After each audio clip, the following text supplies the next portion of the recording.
भुनक्तु सह वीर्यं करवावहै तेजस्विनावधीतमस्तु मा विद्विषावहै। ओम शांति शांति शांति। आप सभी का स्वागत है, अभिनंदन है। इस कक्षा में हम भगवद गीता के दूसरे अध्याय के कल 21 श्लोक पर्यंत देख चुके थे। आज हम 22वें श्लोक से आगे स्वाध्याय करेंगे और उससे पूर्व कुछ प्रश्नों को ले लेते हैं। यद्यपि प्रश्न काल 10 मिनट का अंत में रखा है, किंतु 10 मिनट में वो कई सारे जो प्रश्न हैं वो नहीं आएंगे। तो सबसे पहला जो प्रश्न आया था, दानवीर जी कक्षा में है क्या? दानवीर जी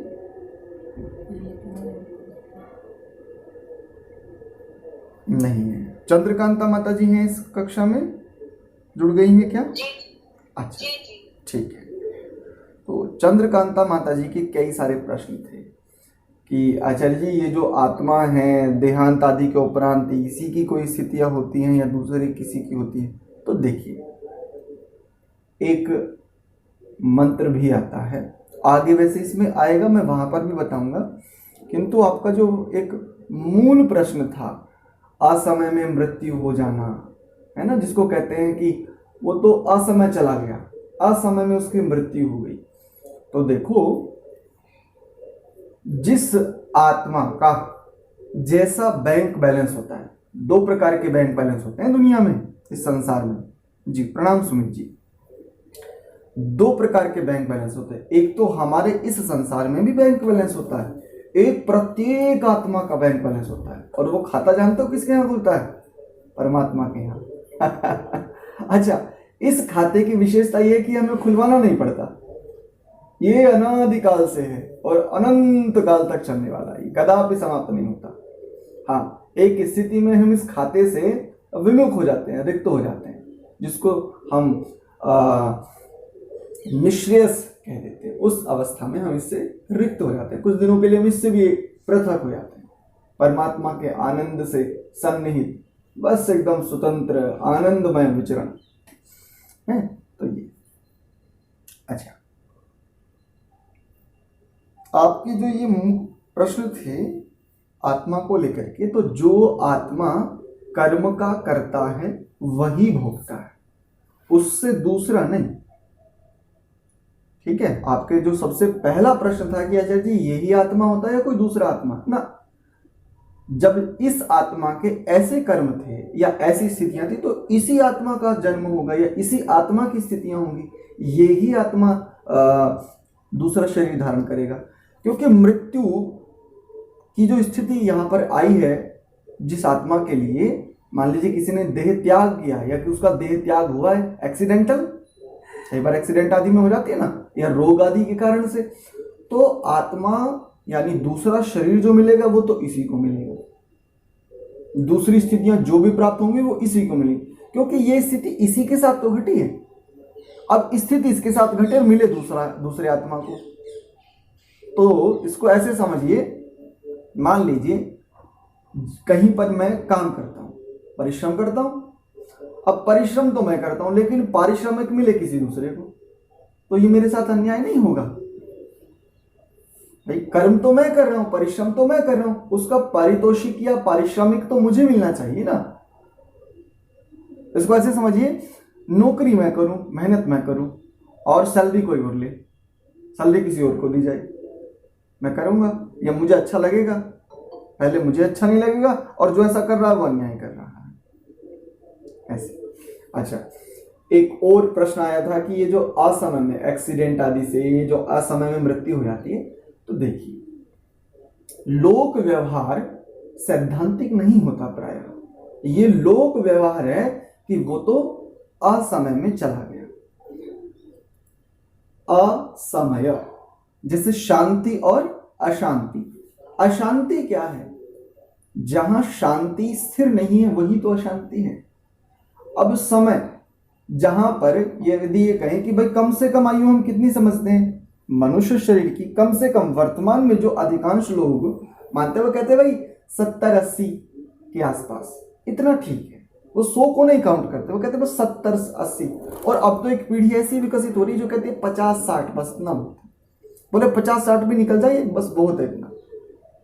लेकिन यदि एक आदर्श आयु को देखें 100 वर्ष, तो इस 100 वर्ष की आयु से पूर्व यदि किसी का देहांत हो जाता है, देह का अंत हो जाता है, यदि उसकी मृत्यु हो जाती है, तो उस आत्मा को हम उस आत्मा के विषय में क्या कहते हैं? असमय में, अकाल मृत्यु। काल का अर्थ होता है समय। अच्छा, जिस समय उसका देहांत हुआ वो भी तो कोई समय था ना, क्योंकि ऐसा तो कोई समय था ही नहीं जिस समय में किसी की मृत्यु हो। अब ये लोक व्यवहार क्या है कि भाई एक औसत आयु हमने मान रखी है कि कम से कम इतनी होनी चाहिए, उससे पूर्व यदि किसी हो जाए तो उसको हम क्या कह देते हैं? अकाल। यदि अकाल मृत्यु किसी की हो भी जाती है तो उसको थोड़ी देर के लिए मान भी लें, हाँ जी अभी आते हैं, यदि थोड़ी देर के लिए मान भी लें कि चलो इसकी अकाल मृत्यु हो गई है, तो अब इस आत्मा का क्या होगा? तो देखो, परमात्मा के पास ना तो उसने शरीर बनाने, ना तो उसके पास ये सांचे खत्म हुए, ना उसने निर्माण प्रक्रिया को बंद किया है। निरंतर अनवरत अविश्राम स्थिति में, परमात्मा के यहाँ विश्राम आदि की कोई स्थितियां नहीं है, अविश्राम में बिल्कुल स्थिति में निरंतर प्रवाहित हो रही हैं प्रत्येक स्थितियां, सृजन की हो, संचालन की हो अथवा विलीन होने की। तो परमात्मा उसको उसके जो भी कर्म है, यदि यहाँ पर उसके साथ इस जीवन में इस शरीर में ऐसा हुआ है, तो जो भी कुछ वो बैंक बैलेंस कहाँ पर डिडक्शन करना है, कहाँ पर उसको कितना और बेनिफिट देना, उसको क्या उस रूप में देना है, वो सब वो देख लेंगे। ठीक है, तो इसमें भी कोई समस्या नहीं। ऐसा तो कोई समय होता ही नहीं जो असमय हो, ऐसा तो कोई काल है नहीं जो अकाल हो। तो अकाल मृत्यु लोक व्यवहार के लिए, आत्मा के संबंध में यदि देखें तो ये कोई बात नहीं, इसका तो कोई महत्व है ही नहीं। हाँ, यदि किसी अन्याय से, जैसे ऐसे इसको समझ सकते हैं अच्छे से, मान लीजिए कई बार किसी का वध कर दिया जाता है, तालिबानी लोग हैं जो ISIS वाले हैं, ये लोग मनुष्यों के गले काट देते हैं, जैसे अभी कमलेश तिवारी और न जाने कितनी बच्चियों के, तो इनके साथ ये स्थितियां बिल्कुल घटती हैं। तो फिर क्या होता है? उन आत्माओं को, उनके साथ जो ये ऐसा हुआ, उन आत्माओं को भी परमात्मा की व्यवस्था में उनका सारा लेखा जोखा जो भी है उसके अनुसार उनको मिल जाता है, एडजस्ट हो जाता है। परमात्मा के यहाँ कोई एडजस्टमेंट में हेर फेर नहीं होती, या ऐसा नहीं कि उसके साथ ऐसा हुआ तो उसको कुछ नहीं मिलेगा, उसका मिल जाएगा, भरपाई हो जाएगी कुल मिलाकर के। एक प्रश्न ये आता है कि आत्मा कितने, यदि किसी आत्मा की मृत्यु होती है तो वो दूसरे शरीर में कितनी देर में प्रवेश करता है? ये प्रश्न बड़ा चलता है, बहुत पूछा जाता है, और इसके लिए उपनिषद भी कहते हैं, कई स्थानों पर इसका, कई स्थलों पर इसका एक विवरण मिलता है हमें। एक जी अभी आता हूँ इस पर। तो एक ये मिलता है कि भाई एक कीड़ा है, एक छोटा सा कीड़ा होता है जिसको तृणजलुका कहते हैं, और वहां पर एक उपमा दी गई है, और उस उपमा को हम बिल्कुल ऐसा का ऐसा ही मान लेते हैं कि वो क्या करता है कि वो अपना पिछला भाग उठा लेता है, अगले भाग को दूसरे पत्ते पर रख लेता है और पिछले भाग को दूसरे पर, यानी उसका आधा शरीर अगले पर, आधा शरीर पिछले पर। तो क्या जीव, अगर इसको सीधा सीधा माने, इस उपमा को यदि हम सीधा ही सीधा स्वीकार करें तो ये अर्थ संगत नहीं होगा। इसको ऐसे समझिए, ये उपमा है। उपमा अलंकार सुने ना, अलंकारिक वर्णन है ये, इसको ज्यों का त्यों नहीं लेना। इसको, इसका जो अर्थ लेंगे वो अभिधा अर्थ नहीं लेंगे, इसका अर्थ कैसा करेंगे? लक्षणा, लक्षणा के आधार पर इसका अर्थ करेंगे। अलंकारिक वर्णन है, उपमा है, यहाँ पर उपमा अलंकार का प्रयोग है। तो यहाँ पर ऐसे दर्शाया है, इसको समझने की दृष्टि है केवल आत्मा का, जिसे कहते हैं ना कि भटकता है, ये जो भटकने वाली बात है, कहीं ना कहीं ऋषियों को ये बोध है ही कि भाई ये मनुष्य ऐसा प्रश्न तो करेगा ही, जैसे इसकी विद्या क्योंकि विद्या का स्तर घट रहा है निरंतर, तो ऐसा प्रश्न आएगा, ये आत्मा भटकता है, और उन्होंने कुछ ना कुछ तो देखा ही होगा, तभी इस प्रश्न पर इस प्रकार से उन्होंने एक विवेचना की। तो ये जो आत्मा भटकता है, ये होता है, वो होता है, उन सब स्थितियों का एक सटीक उत्तर है कि भटकता नहीं है।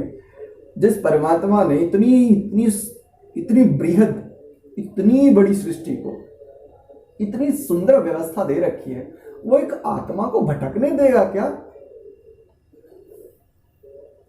तो ये बस मुख्य बात यहां से ये समझनी है कि भटकता नहीं है। जीवन और मृत्यु ये दोनों परमात्मा के वश में, ना हमारा जीवन पर कोई अधिकार है, ना हमारा मृत्यु पर कोई अधिकार। बात समझ में आई शिवदत्त जी?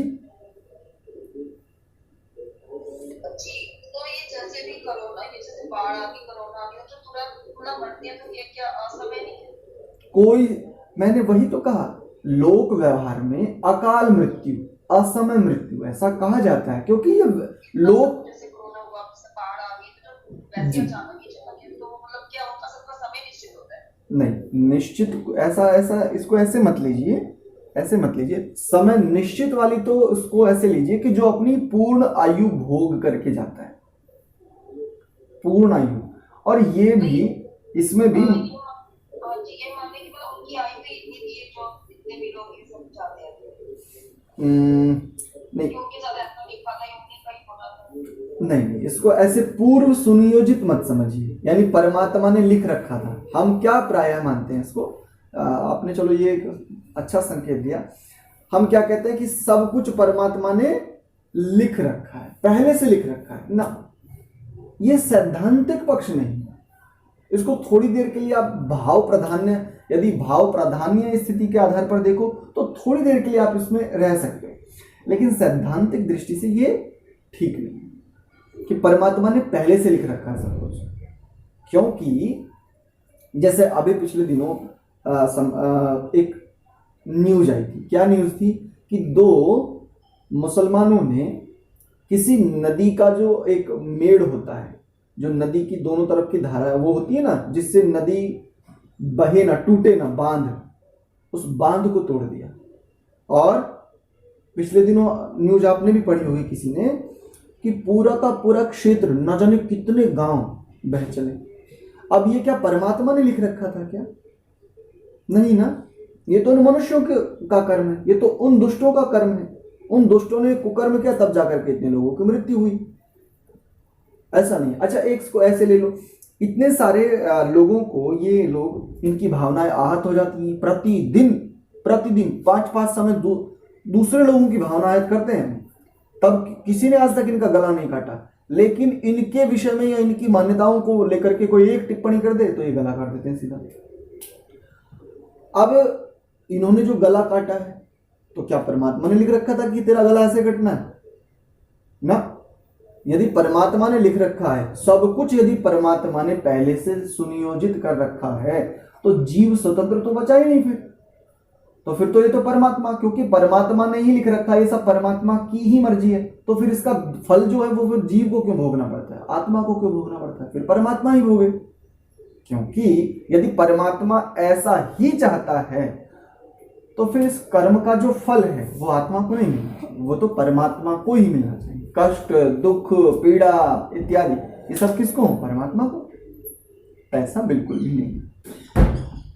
ठीक है, हाँ, इसको बस ऐसे आप समझ सकते हैं कि यदि किसी के साथ इस प्रकार से हो रहा है, किसी के गले कट रहे हैं, किसी की बेटियां, किसी की बहनें यदि सूटकेस में मिल रही हैं, कहीं पर इस प्रकार के कुकर्म करके यदि बांध तोड़ दिए जा रहे हैं, और एक और संकेत कर दूं, आने वाले समय में इस प्रकार के बहुत सारे, देख लेना, जहां जहां बांध है ना, और इन दुष्टों की जहां पर भी स्थिति है, आने वाले समय में ये वैसे नहीं लड़ेंगे, ये क्योंकि सामने से युद्ध करना इन्हें नहीं आता, ये पीठ पीछे से ही वार करते हैं।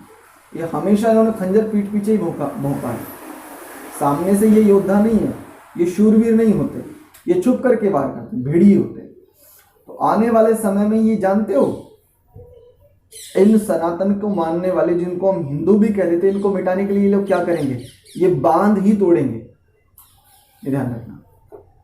तो ये जो भी कुछ है ये परमात्मा के द्वारा पूर्व सुनियोजित नहीं, इसको बस इतना समझिए। जीवात्मा या यूं कहीं केवल आत्मा कर्म करने में पूरी तरह स्वतंत्र है, चाहे अच्छा करे चाहे बुरा करे, निष्काम करे, सकाम करे या अनुचित करे, जैसा चाहिए वैसा कर सकता है।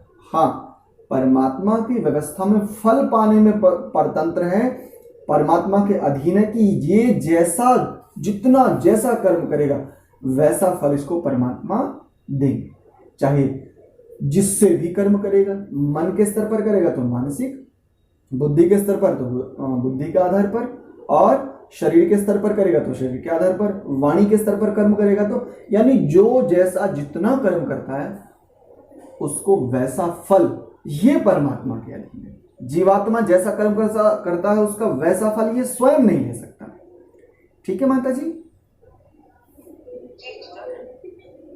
जी जी, नमस्ते देवान जी। इसका तोड़ अध्याय 5 में भी है ना, तत्तुम न कर्माणि लोकस्य सृजति जी। प्रभु न कर्मवत् स्वयं स्वभाव प्रवर्ते। जी जी जी, वहां पर भी आएगा। यहाँ पर एक संक्षेप में एक संकेत दे रहे हैं क्योंकि प्रश्न आ रहे हैं। और मीना माता जी का है, आचार्य जी ये 13वीं करते हैं, ये क्यों करते हैं? वस्तुतः इसको आप ऐसे देखिए, ये तो एक बड़ी स्वस्थ परंपरा थी, आज किंतु मृतक भोज और ना जाने क्या क्या बना दिया। मृतकों के नाम से भोजन दे, इसको यदि जो पुराण है ना, पुराण विष्णु पुराण है, अन्य जो पुराण है, यदि उन पुराणों को भी ले लें जिसको अनार्ष कहा जाता है, उनमें भी कई स्थलों पर ऐसे श्लोक मिलते हैं कि मृत्यु भोज खाने वाला पापी है, मृत्यु भोज कराने वाला पापी है, और ये दोनों नरकगामी है, नरक में जाएंगे। अर्थात अविद्या अंधकार में इनकी स्थिति होगी। नरक का मतलब अविद्या अंधकार में। किंतु ये मृतक भोज, ये 13वीं, ये वो सब, ये क्या है, ये चल रहा है, प्रचलित है। ये 13वीं वस्तुतः क्या है, इसकी ये बड़ी एक स्वस्थ परंपरा है। जो जैसे मान लीजिए मेरे पिता हैं जी, जो मेरे जनक हैं, मान लीजिए उनका देहांत हो जाए, अब उनका जो अंत्येष्टि कर्म करूंगा वो कौन करेगा? मैं ही करूंगा। और मेरे साथ मिलकर के जो मेरे छोटे अनुज या बड़े अनुज हैं वो भी करेंगे, लेकिन मुख्य कर्म कौन करेगा? मैं करूंगा। अब इसने जो कर्म किया, जिस देह को ये लेकर के गया, उसका नाम है प्रेत। उस देह की, मृत देह की संज्ञा है प्रेत। वो जो प्रेत शरीर है, ये जो प्रेत चिपटता है ना, चिपटता है, लेकिन कैसे चिपटता है उसको ध्यान से समझ लो। प्रेत भी चिपटते हैं, लेकिन कैसे चिपटते हैं वो ध्यान से समझ लो। प्रेत ऐसे चिपटते हैं कि जब ये मृत देह को लेकर के जाता है तो उसके बहुत सारे विषाणु, बहुत सारे वायरसेस जो हैं, वो जब उसका दहन करता है, तो जब मनुष्य का देह जलता है ना, उससे, और जब ये लेकर के, जहां से लेकर के श्मशान घाट तक जब लेकर के जाते हैं, भूमि तक, वहां तक, और जब उसका दहन करते हैं, तो वहां पर बहुत प्रकार की अशुद्धियां, मलिनताएं इस कर्म करने वाले के साथ में, इसके साथ जुड़ जाती हैं, इसके साथ चिपक जाती हैं। तो देखो क्या कहा है कि जब कोई इस प्रकार के कर्म को करके आए तो वो आकर के स्नान करे और 13 दिन तक प्रतिदिन यज्ञ करे। 13 दिन तक, यानी वो पूरी तरह से जो शुद्ध होता है वो 13 दिन में होता है। प्रतिदिन वो एकांत में रहेगा, लोगों के संपर्क में नहीं आएगा। 13 दिन तक प्रतिदिन स्नान, ध्यान, और प्रतिदिन वो यज्ञ करेगा, तब जाकर के वो पूरी तरह शुद्ध होता है। अपने यहाँ एक परंपरा है, देखो आपने, बहुत लोगों ने देखा होगा, यद्यपि ये यज्ञ वाली परंपरा तो लगभग लुप्त हो गई, किंतु आज भी जब किसी को आपने देखा होगा, जब किसी शव का दहन करके आते हैं तो आकर के नीम के पत्ते, नीम का 1.5 पत्ता या 2 पत्ते या 1 पत्ता या पत्ते का छोटा सा भाग सभी को चबाया जाता है कि इसको आप चबा करके खाइए। जानते हो ये क्या है? ये वही शुद्धि की प्रक्रिया है, क्योंकि नीम जो है विषाणु नाशक है। नीम जो है विषाणु नाशक है। वस्तुतः ये स्वस्थ परंपरा थी कि 13 दिन में वो पूरी तरह शुद्ध होता है। ये जो केश छेदन होता है, जो मुंडन होता है, बोले मेरी मां मर गई तो क्या हुआ, बोले इसलिए मैं गंजा हो गया है। ये जो केश छेदन है, वस्तुतः इसका किसी की मृत्यु से वैसे संबंध नहीं जैसा आज प्रचलित है। संबंध ही इसका इस रूप में है कि केश छेदन आदि इसलिए किया जाता है कि जो भी मलिनता, भाई 13 दिन में शुद्धि हो रही है वहां पर, तो केश आदि जो उनमें भी तो मलिनता भरी होगी, तो वहां पर ये शुद्धि प्रयोजन है बस। ठीक है जी, इसलिए मृतक श्राद्ध, ये जो मृतक कर्म 13वीं कराई जाती है वो इस रूप में। तो 13वीं का उस रूप में नहीं है कि किसी को भोजन कराया जाए। 13वीं तो वस्तुतः 13 दिन तक किए जाने वाला ये शुद्धि कार्यक्रम, इसको शुद्धि कार्यक्रम, या इसको यदि एक सटीक शब्द दूं तो ये शांतिकरण है। शांति यज्ञ करवाते हो ना आप, तो ये 13 दिन तक किया जाता है। ये स्वस्थ शुद्ध परंपरा है 13वीं की। ठीक, एक और बात आई है, क्या है इसको भी देख लेते हैं।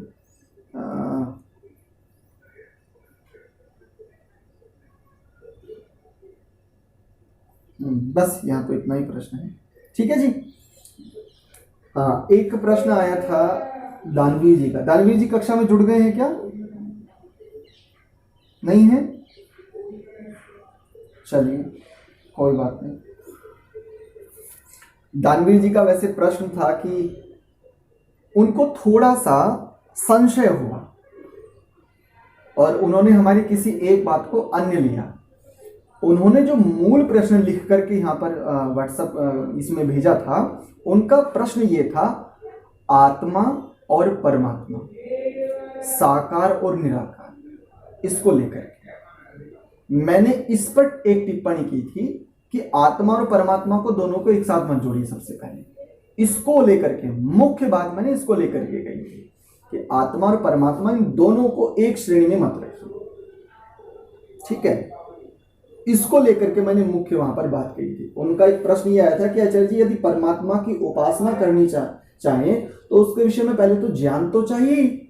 तो बंधु, ये तो मैंने भी कहा था कि भाई जो सर्वव्यापक हैं वो कैसे हो सकते हैं? एक देशी तो सर्वव्यापक हो ही नहीं सकता।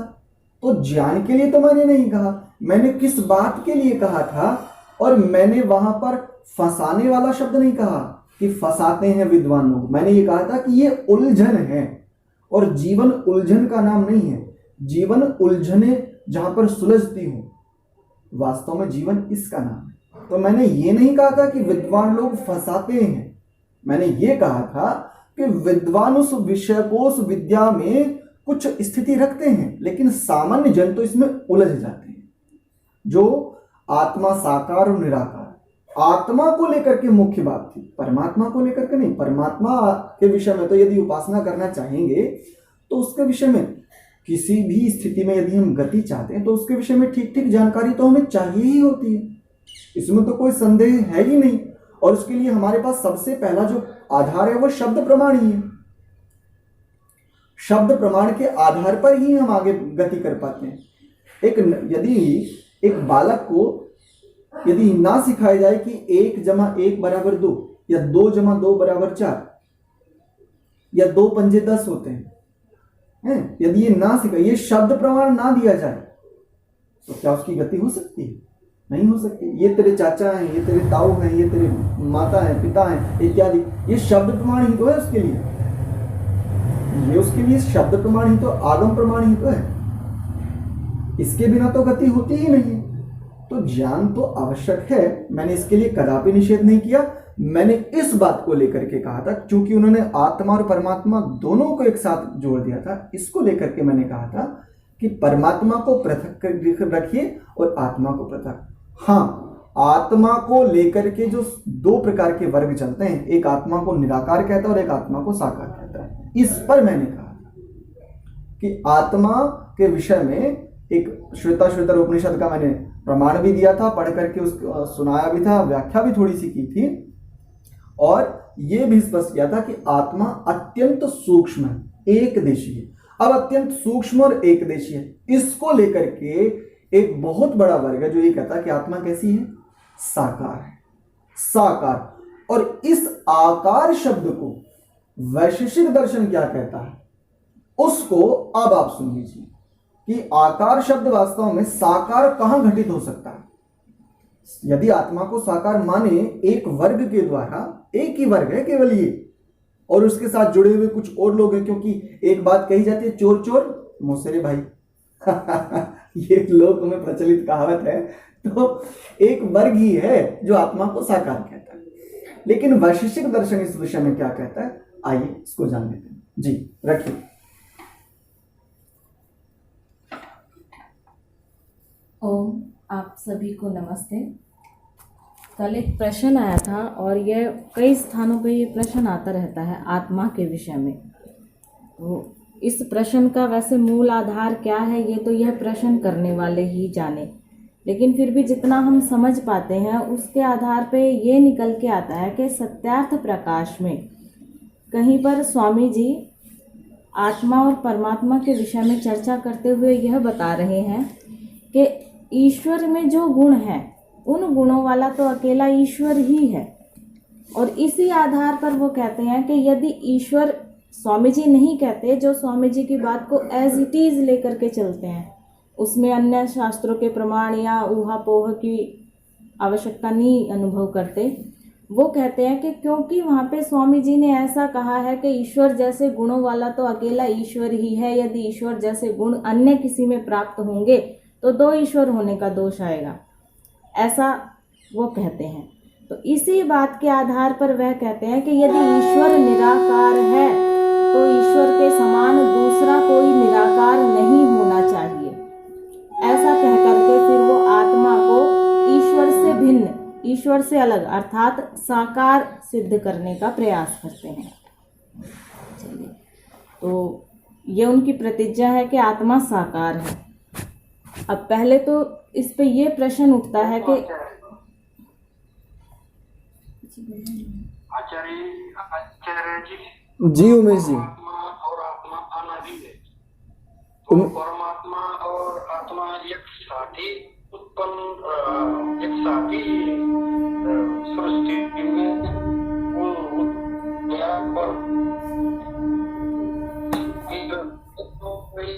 मतलब आत्मा बाद में हो सकती है ना उमेश जी, पहले जो प्रश्न है उसका उत्तर आ जाए, उसके पश्चात आपके प्रश्न को लेंगे। और पहले ना आपको एक छोटी सी औपचारिकता के विषय में कहूँगा, यदि आप कोई प्रश्न करना चाहें तो जैसे अन्य लोगों ने लिख करके भेजा और हमने उनके प्रश्नों को लिया, आपको भी ऐसा ही करना चाहिए, क्योंकि बीच में हस्तक्षेप करने से थोड़ा व्यवधान आ जाता है एक प्रवाह में, विषय की प्रस्तुति में। क्योंकि जब भी हम किसी विषय को प्रस्तुत करते हैं अथवा करना चाहते हैं तो उसके लिए एक स्थिति बनाते हैं, और यदि उसमें कोई व्यवधान आ जाए तो कई बार विषय विस्मृत हो जाता है। तो इस बात का ध्यान रखिए। आपका जो प्रश्न है उसको ले लेंगे, किंतु पहले जिस प्रश्न पर चर्चा चल रही है, जिस शंका पर चर्चा चल रही है, उसको ले लेते हैं पहले। ठीक है, आपका जो प्रश्न है या तो वो लिख भेजिए अथवा इसके पश्चात आपके प्रश्न को लेंगे। जी, और इसमें एक और बात देख लीजिए, यदि जैसे इनकी प्रतिज्ञा वैसे विषय को यही रखने वाली हैं, यदि इसको माना जाए कि दो एक जैसी गुण नहीं हो सकते, तो देखो आत्मा भी चेतन और परमात्मा भी चेतन है, तो प्रतिज्ञा की हानि तो यही हो गई भाई आत्मा भी चेतन है ना, आत्मा जड़ तो नहीं है, परमात्मा भी चेतन है, तो दो एक से गुण नहीं हो सकते, तो ये तो बात यहीं पर खंडित हो जाती है। अस्तु, लो जी रखो आगे का विषय। तो जैसा इन्होंने एक उदाहरण दिया कि यदि आत्मा को निराकार ना मानने में ये दोष आता है कि अगर आत्मा को भी निराकार माने तो परमात्मा की निराकारिता पे कोई प्रश्न आएगा या दो ईश्वर होने का दोष आएगा, तो फिर चेतनता को भी नहीं स्वीकार करना चाहिए, क्योंकि आत्मा भी चेतन है और परमात्मा भी चेतन है। तो ये तो यहीं पे खंडित हो गया। चेतनता को भी हटा लीजिए, चलिए मान लिया कि परमात्मा से आत्मा थोड़ा कम चेतन है, तो एक और गुण है सत्ता। सत्ता अर्थात होना, एग्जिस्टेंस। तो परमात्मा की भी सत्ता है और आत्मा की भी सत्ता है, दो गुण हो गए ना। इस तरह से। तो किसी एक में अगर एक गुण पाया जा रहा है, दूसरे में भी वो गुण पाया जा रहा है, ऐसा होने से वो दोनों वस्तुएं सभी स्तर पर समान हो जाएंगी, ये कोई सिद्धांत नहीं है। तो पहले तो इस प्रश्न का यदि ये आधार है तो ये खंडित हो जाता है, ये प्रश्न बचता ही नहीं है। फिर भी यदि इसका कोई अन्य आधार भी है आत्मा को साकार मानने के पीछे, तो एक बार उस पर विवेचना कर लेते हैं। तो साकार अर्थात आकार सहित, साकार अर्थात आकार सहित। तो ये जो आकार है, किस वस्तु का कैसा आकार है, इसको कहाँ पे पढ़ा गया है दर्शनों में? वैसे समाज में तो लोक व्यवहार में शब्द जो प्रचलित है उनका केवल वही अर्थ नहीं होता जो उनका अर्थ प्रचलित है। तो ये साकार शब्द हमें शास्त्रों में कहाँ मिलता है, एक बार इसको देख लेते हैं। तो साकार शब्द सीधे सीधे तो कहीं पढ़ा नहीं गया है, लेकिन साकार शब्द जहाँ से निकाला गया है उससे संबंधित एक सूत्र आता है वैशेषिक दर्शन के प्रथम अध्याय के प्रथम आहनिक के 6वें सूत्र में। मैं सूत्र पढ़ के सुना देती हूँ, फिर मैं इसमें जो भी चर्चा है उसको रखने का प्रयास करूँगी। तो सूत्र है ये प्रथम वैशेषिक दर्शन के प्रथम अध्याय के प्रथम आहनिक का 6वां सूत्र। इसमें कहते हैं रूप रस गंध स्पर्शाः संख्याः परिमाणानि पृथकत्वं संयोग विभागो परत्व अपरत्वे बुद्धयः सुख दुखे इच्छा द्वेषो प्रयत्नाश्च गुणाः।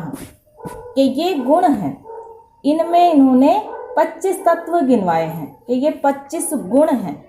एक बार अलग अलग बता दूं तो उसमें ये बताते हैं शब्द स्पर्श रूप रस गंध संख्या परिमाण, इस शब्द को ध्यान दीजिए, परिमाण, पृथकत्व, संयोग विभाग, परत्व अपरत्व, बुद्धि अर्थात ज्ञान, सुख दुख इच्छा द्वेष प्रयत्न, गुरुत्व, द्रव्यत्व, स्नेहत्व, संस्कार, धर्म अधर्म और वेग, ये गुण हैं 25। तो इन 25 गुणों में हमने एक गुण पढ़ा परिमाण। परिमाण को खोलते हुए वो वहां पर आगे कहते हैं कि परिमाण शब्द से क्या ग्रहण करेंगे।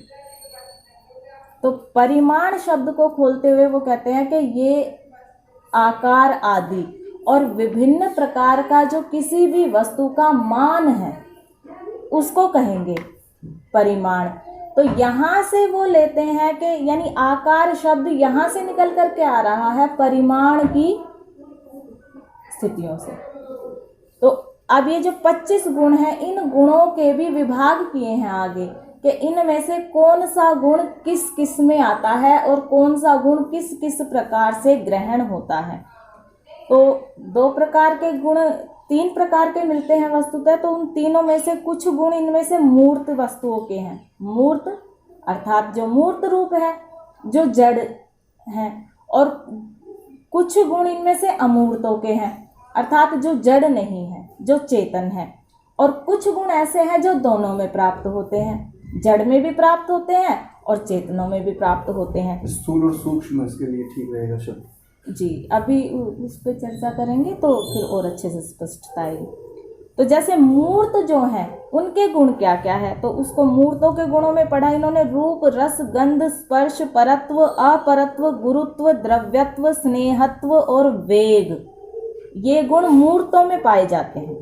और अमूर्तों में क्या गुण पाए जाते हैं, तो ज्ञान सुख दुख इच्छा द्वेष प्रयत्न धर्म अधर्म भावना और शब्द, ये अमूर्तों के गुण हैं। अब कुछ गुण ऐसे हैं जो दोनों में पाए जाते हैं, यानी मूर्त में भी और अमूर्त में भी। तो उनके लिए कहा संख्या परिमाण पृथकत्व संयोग और विभाग। अर्थात परिमाण एक ऐसा गुण है, यानी परिमाण के अतिरिक्त और भी है, किंतु परिमाण ऐसा गुण है जो मूर्तों में भी पाया जाता है और अमूर्त में भी पाया जाता है। अब देख लेते हैं कि ये जो परिमाण गुण है जिससे वो आकार को ग्रहण करते हैं, भाई अगर आत्मा को साकार माने तो ये गुण आत्मा में होना चाहिए, यानी परिमाण गुण आत्मा में होना चाहिए। और साकार गुण का ग्रहण कैसे होता है फिर, भाई आत्मा में साकारिता का गुण है तो उसका ग्रहण भी होना चाहिए, और ग्रहण किससे होगा? उसके लिए इसी वैशेषिक दर्शन के चतुर्थ अध्याय यानी चौथे अध्याय के प्रथम आहनिक का पहला ही सूत्र है। क्या कहता है? अब गुणों के विषय में सुन लीजिए कि कौन कौन से गुण हैं जो इंद्रियों से ग्राह्य हैं। तो उसके लिए कहा, संख्या परिमाणानि पृथकत्वम संयोग विभागो परत्व अपरत्व कर्म च रूपी द्रव्य। यह सारे के सारे गुण रूप वाले द्रव्यों में रहने के कारण कैसे? समवायात चाक्षुषाणि, कि ये सारे गुण रूपी यानी रूप वाले, जिन द्रव्यों में रूप गुण है उन द्रव्यों में रहने के कारण कैसे? समवाय भाव से रहने के कारण ये चाक्षुष विषय हैं, यानी चक्षु इंद्रिय से ग्रहण होने योग्य है। तो पहले तो यहाँ पे यही बात खंडित हो जाती है कि क्या आत्मा में कहीं पर भी रूप गुण पढ़ा गया है? कहीं पर भी। तो जब आत्मा में रूप गुण ही नहीं है तो रूप गुण के अधीन होकर रहने वाला साकार गुण आत्मा में किस प्रकार आप कथन कर रहे हो? यहीं पे बात खंडित हो जाती है। जब रूप गुण ही नहीं है तो रूप गुण के अधीन रहने वाला और चक्षु इंद्रिय से ग्रहण होने वाला साकार गुण आप परमात्मा में, तो छोड़िए आत्मा में, किस प्रकार आप कथन कर रहे हो? तो ये प्रतिज्ञा खंडित होती है यहाँ पर कि आत्मा में साकार गुण है, यानी आत्मा साकार है। पहले तो आकार या साकारिता एक गुण है। गुण सदैव गुणी के आश्रय होकर के रहता है, यानी गुणी में रहता है। तो जो साकार गुण कह रहे हैं उसका गुणी हो गया आत्मा। आत्मा पर साकारिता का उसके ऊपर एक मानने से पहले, ऐसा आरोप लगाने से पहले उस गुण को ठीक से समझ लेना और वह गुण किस प्रकार से ग्रहण होता है। तो आकार जो गुण है वह चक्षु इंद्रिय से ग्रहण होता है, और चक्षु इंद्रिय से ग्रहण होने वाले गुण आत्मा में या परमात्मा में नहीं पाए जाते, इसलिए आत्मा साकार नहीं है। अब फिर वो एक और लेकर के आ जाते हैं कि अच्छा तो आप ये बताइए कि आत्मा को फिर कहाँ निराकार कहाँ कहा गया है? यानी अगर आत्मा निराकार है तो उसके लिए कोई शब्द प्रमाण होना चाहिए। ठीक प्रश्न ये हमारा उनसे भी है कि तो ठीक है, आप बता दीजिए आत्मा को साकार कहाँ कहा गया है, आप इस विषय में शब्द प्रमाण ले आइए। वस्तुतः ये केवल और केवल बुद्धि का व्यायाम है, इसको आप कितना भी करते रहिए। हाँ, इससे एक लाभ ये होगा कि आप प्रमाण ढूंढने के चक्कर में शास्त्रों का अध्ययन कर लोगे, ये लाभ होगा। इसके अतिरिक्त इससे कोई लाभ नहीं होने वाला। तो आत्मा अथवा परमात्मा के जिन जिन गुणों के विषय में आपको पता है, जिन जिन गुणों के विषय में आपको संशय नहीं है, उन पे चिंतन कीजिए, उन पे मनन कीजिए, उनको साक्षात कीजिए। आगे की चीज़ें जब स्पष्ट होंगी तब तक के लिए उनको विराम दीजिए। बाकी इस तरह के प्रश्नों पे स्वयं और दूसरे के साथ द्वेष की भावना या वाद विवाद इन सब में फंस करके अपनी बुद्धि का ह्रास ना करें और अपनी स्थितियों को ना बिगाड़े। वैशेषिक दर्शन जो इस विषय में यानी गुणों की जो चर्चा करता है, साकारिता निराकारिता आदि की जो चर्चा करता है, वहाँ पर आत्मा की भी चर्चा है और आत्मा के गुणों की भी चर्चा है कि आत्मा में क्या क्या गुण हैं। तो वहाँ पे आत्मा में रूप गुण नहीं है, इस बात की पुष्टि होती है। और रूप गुण ना होने से आकार गुण जो रूप गुण के ही आश्रय होकर के रहता है वो भी नहीं है, ऐसा भी सिद्ध होता है। ये मेरी प्रतिज्ञा थी और ये मैंने सिद्ध करने का प्रयास किया जी। इस प्रकार से यदि एक पंक्ति में हम देखें तो इसको ऐसा हम कह सकते हैं कि चूंकि साकार आकार जो स्थिति है वो इंद्रियों से जानी जाती है, आत्मा इंद्रियों से नहीं जाना जा सकता। आत्मा तो यदि देखें आगे बढ़ करके तो आत्मा तो बुद्धि से भी नहीं जाना जा सकता। ये सब कैसी हो जाती हैं? जब वहां पर जाएंगे योग दर्शन में तो वो क्या कहते हैं, सर्ववृत्ति का निरोध तो नहीं होता, लेकिन वहां पर वृत्तियों का निरोध, उसको वो समाधि कह रहे हैं, उसको वो योग कह रहे हैं। और फिर इसके भी दो विभाग के समाधि के भी, एक छोटे वाला और एक बड़े वाला। बड़े वाले विभाग में जाकर के वहां जाकर के स्थितियां आते हैं। यद्यपि आत्मा का बोध, आत्म साक्षात्कार आदि वो वहाँ पर एक बृहद चर्चा है, उसको वहीं छोड़ देते हैं। कुल मिलाकर के बात यह है कि यदि हम साकार शब्द को लें तो आकार शब्द का ग्रहण इंद्रियों का विषय है, और चूंकि ये इंद्रियों का विषय है और आत्मा इंद्रियों से नहीं जाना जा सकता, आगे आ जाएगा। तो आज हमारा एक भी श्लोक नहीं हुआ, किंतु कई सारी शंकाएं थी और उन पर हमने चर्चा रखी, उन पर हमने प्रयत्न किया जितनी हमारी विद्या योग्यता है। फिर भी हम एक बात कह रहे हैं, मैंने चर्चा रखी है चाहे इन्होंने रखी है, ये हमारी बात अंतिम नहीं है। ध्यान रखिए, सनातन संस्कृति आपको ये नहीं कहती कि बस जो मैंने कह दिया यही अंतिम और यही सत्य है। हमारी विद्या योग्यता बुद्धि स्थितियों आदि के आधार पर हमने प्रयत्न किया, जितना हम तर्क आदि ला सकते थे, जितना हम इस पर ऊहापोह कर सकते थे, वो हमने अपनी ओर से प्रयास किया। फिर भी हमारा कोई आग्रह नहीं है और हम किसी से द्वेष नहीं करना चाहते। बस केवल पुनः यही बात दानवीर जी के लिए भी और अन्य लोगों के लिए भी, जो इस प्रकार के जटिल विषय हैं, ये समाधि के विषय हैं। चर्चा परिचर्चा सामान्य रूप से होनी चाहिए, विषय कोई भी हो, सामान्य रूप से चर्चा परिचर्चा में कोई आपत्ति नहीं है, किंतु एक पूरा का पूरा इस पर मत खड़ा कर लेना, एक पूरा का पूरा विवाद खड़ा कर लेना, इसके लिए मैं आज भी यही कह रहा हूं और कल भी मैंने यही कहा था। जीवन उलझने की स्थिति नहीं है, जीवन उलझने सुलझने की स्थिति का नाम है। इसलिए अपने जीवन को सुलझन की ओर बढ़ाइए। यदि कोई उलझन रह भी गई है तो मैं ये नहीं कह रहा कि उसका त्याग कर दो, समाधि तक पहुंचो तो सही, आओ तो सही समाधि में, अपनी स्थिति को लेकर के आइए तो सही। यहां तक समाधान ना हो प्रत्यक्ष कर लो, और प्रत्यक्ष करके फिर मुझे भी बता दो। यदि प्रत्यक्ष करने के बाद आपको ये पता चल जाए कि आत्मा साकार है, मुझे भी बता देना, फिर उस दिन से मैं भी आत्मा को साकार मान लूंगा। उस दिन से फिर मैं भी आत्मा को साकार मान लूंगा, क्योंकि आपने प्रत्यक्ष कर लिया। ठीक है, तो मैं केवल इसलिए कह रहा हूं कुछ विषय प्रत्यक्ष के हैं, समाधि के विषय हैं, शब्द प्रमाण से उनके विषय में बोध होता है, उनके विषय में एक यूं कहिए दिशा मिलती है। हम कोई यात्रा करना चाहें और उस पथ पर अंधकार हो, कर पाएंगे क्या? या घना जंगल हो, बीहड़ जंगल हो, सुनसान रात्रि जैसा घना अंधकार हो, गति हो पाएगी? कब हो पाएगी? जंगल भले ही हो, चाहे कटीली झाड़ियां हो, लेकिन प्रकाश होना चाहिए, तो गति धीमी होगी लेकिन हो जाएगी।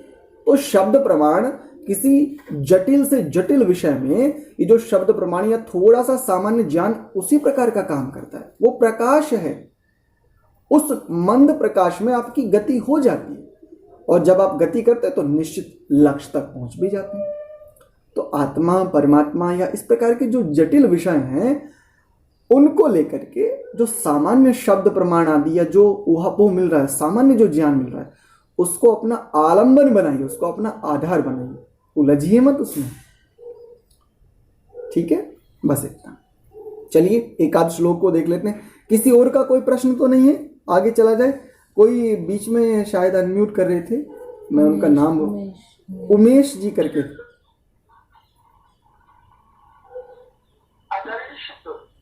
जी, एक प्रश्न है, थोड़ा पता नहीं अटपटा हो जी। एक प्रश्न ये है कि पहले जब लगभग 40-50 साल पहले इतनी भीड़ नहीं हुआ करती थी, जी, ठीक है जी, आज भीड़ बहुत हो गई, तो ये आत्माएं मतलब इतनी बढ़ने का कारण, और जब इतनी आत्माएं मतलब इतनी आत्माएं नहीं हो, और अब इतनी आत्माएं हैं बहुत ज्यादा। जी, थोड़ा सा प्रश्न अटपटा लग रहा है मुझे। ठीक। ये परमात्मा ने कौन सी फैक्ट्री लगा रखी है कि आत्माओं को ये परमात्मा की फैक्ट्री में ये नई नई आत्माएं आ कहां से रही है भाई? जी, चलिए इस पर चर्चा कर लेते हैं। देखो, एक बड़ा इसका सरल सा उत्तर है। वैसे प्रश्न अच्छा है और इसका बहुत सरल सा उत्तर है।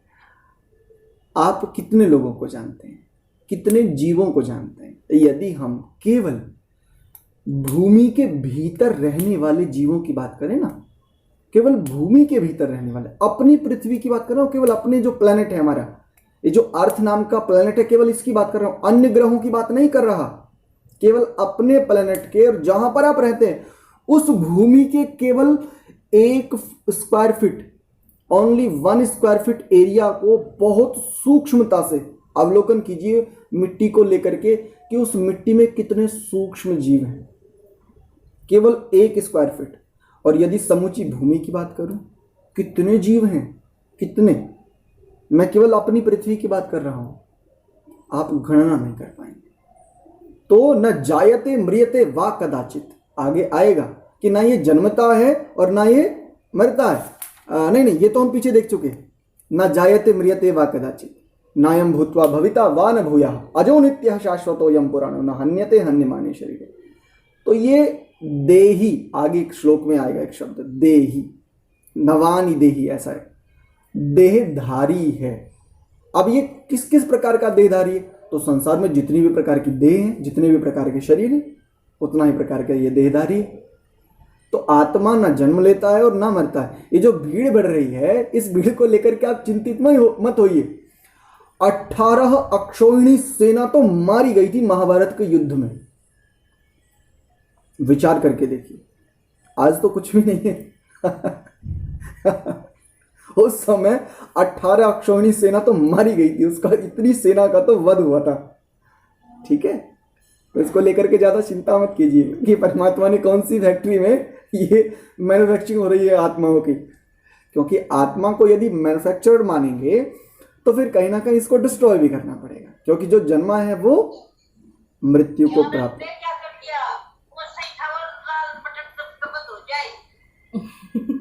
क्या कह रहे हैं? किसी ने अनम्यूट कर दिया, उनको म्यूट कर दो फिर से। आरती जी आप, अच्छा शायद ही गलती से म्यूट हो गए, कोई बात नहीं, ठीक है शिवदत्त जी। तो आत्मा मैन्युफैक्चर नहीं होते, इनको बनाया नहीं जाता, ये तो हैं, बस आत्मा तो है। चलो आपको एक आनंद की बात बताता हूँ, यदि आप आनंद ले पाए कभी तो बड़ी अच्छी है। कई बार हम, जी म्यूट कर लीजिए, कोई बात नहीं, म्यूट कर लीजिए। तो कई बार हम साधना करने का प्रयत्न करते हैं, उपासना करने का प्रयत्न करते हैं। आज आपको एक फिर आप उलझ जाएंगे क्योंकि शब्दों का प्रयोग ऐसा होता है। आज आपको एक साकार साधना कराऊं या निराकार साधना कराऊं, बताओ? उपासना कराऊं, एक निराकार उपासना? चलो निर्णय स्वयं कर लेना कि ये साकार उपासना या निराकार। मैं शरीर नहीं हूं और मैं क्या हूं, ये प्रश्न स्वयं से कीजिए, आंखें बंद करके, और ये विचार कीजिए और ये घोषणा कीजिए अपने भीतर ही, मैं आत्मा हूं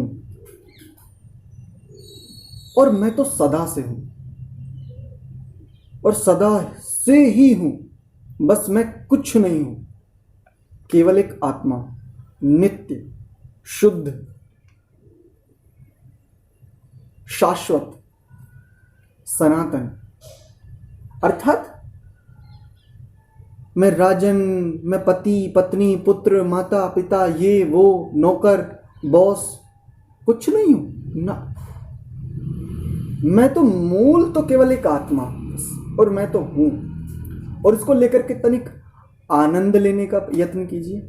अच्छा, इन सभी स्थितियों से अपने आप को थोड़ी देर पृथक करके देखिए।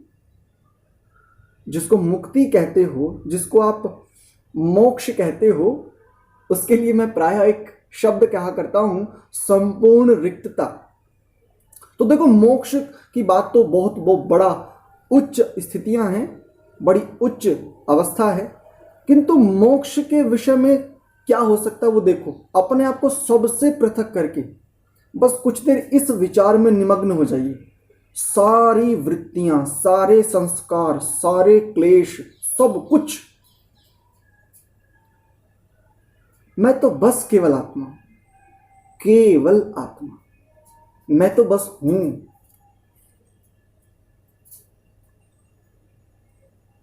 ये विचार अपने आप में आपको बड़ा बड़ा आनंदित कर देने वाला है।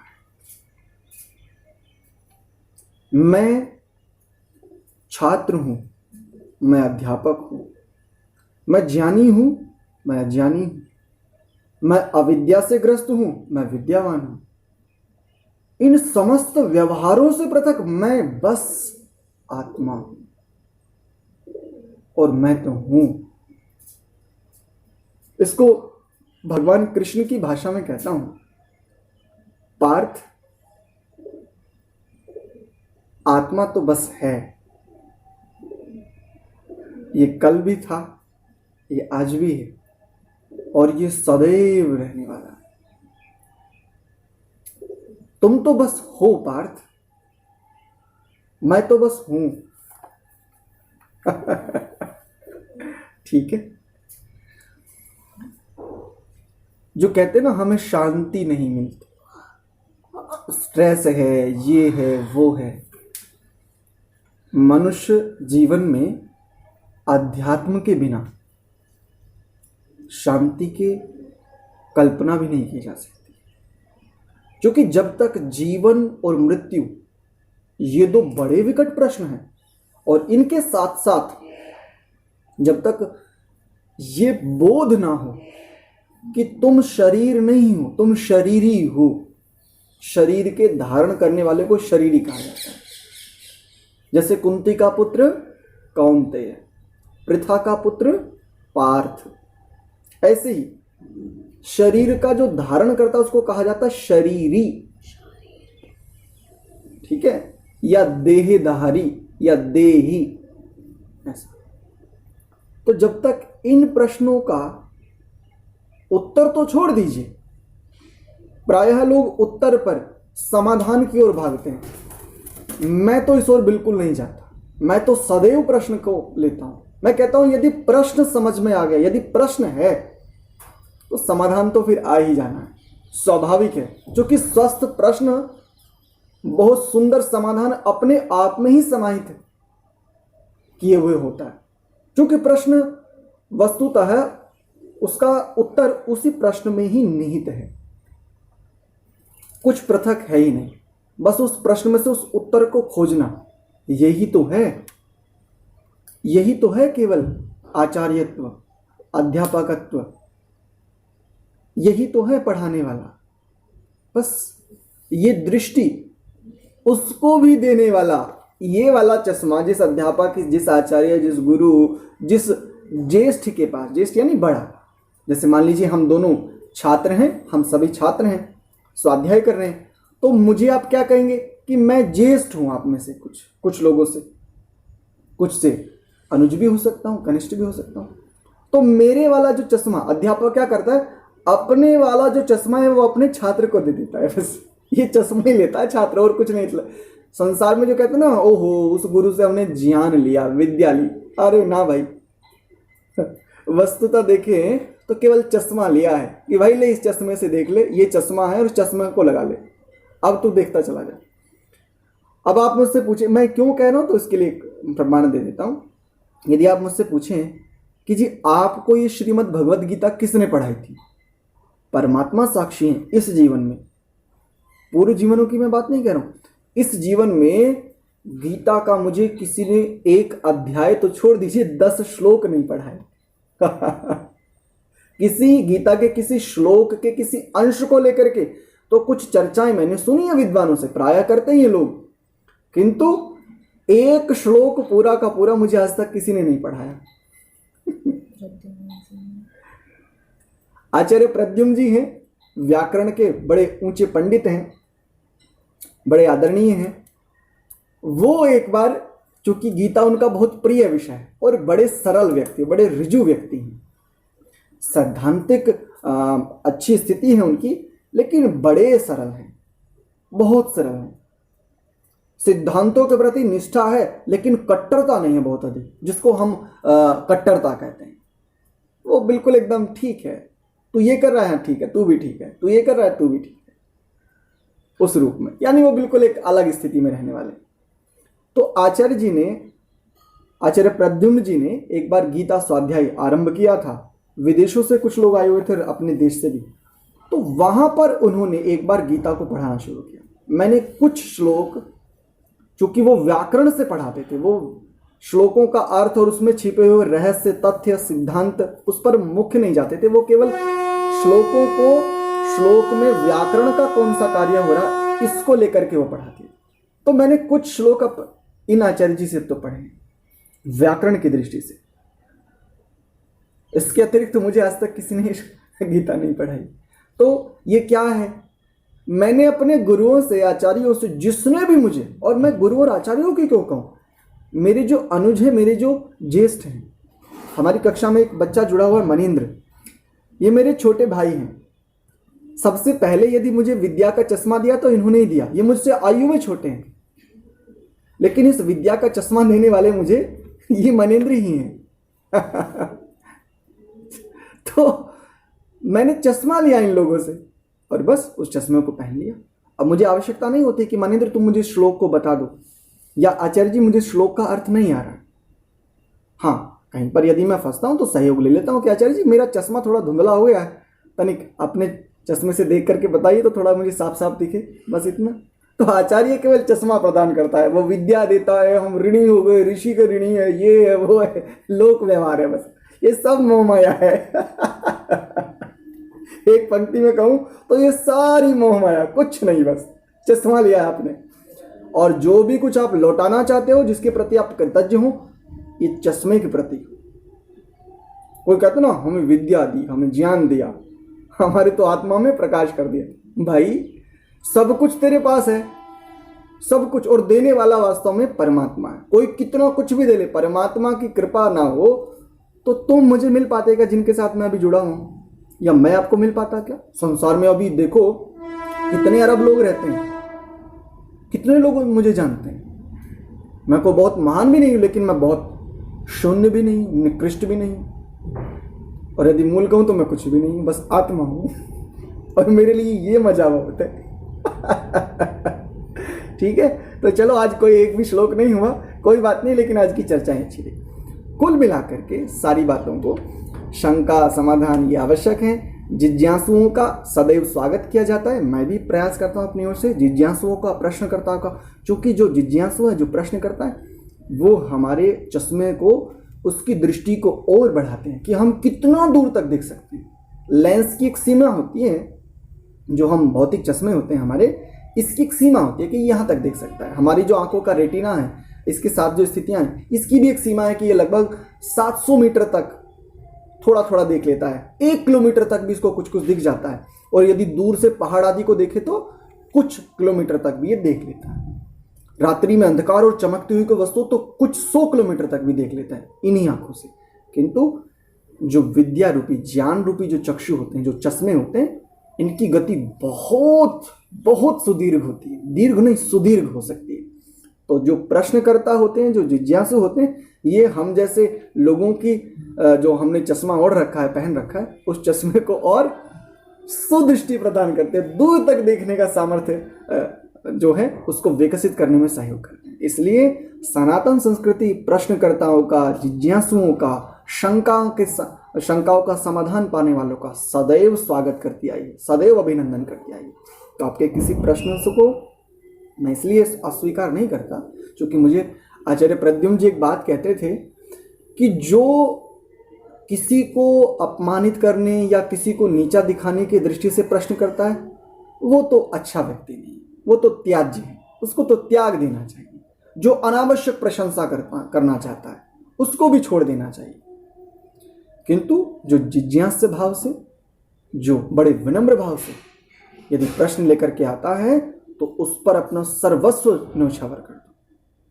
कई बार होता है ना, जब हमने ये कक्षा ली तो कई लोगों ने इतनी प्रशंसा की हमारी, बोले आचार्य जी आप मानव नहीं महामानव। मैंने कहा इंसान ही रहने दो।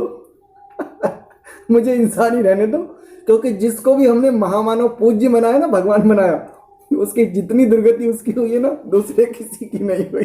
तो मैं अपनी दुर्गति नहीं चाहता। कम से कम यदि मैं शरीर का त्याग करूं तो बाद में मैं पतित नहीं होना चाहता, और इससे अधिक। इसलिए ये प्रशंसा और इस रूप में जो बहुत अधिक होती है, ये भी एक आपके जो अध्यापक हैं, आचार्य हैं, उनकी गति को अवरुद्ध करती है।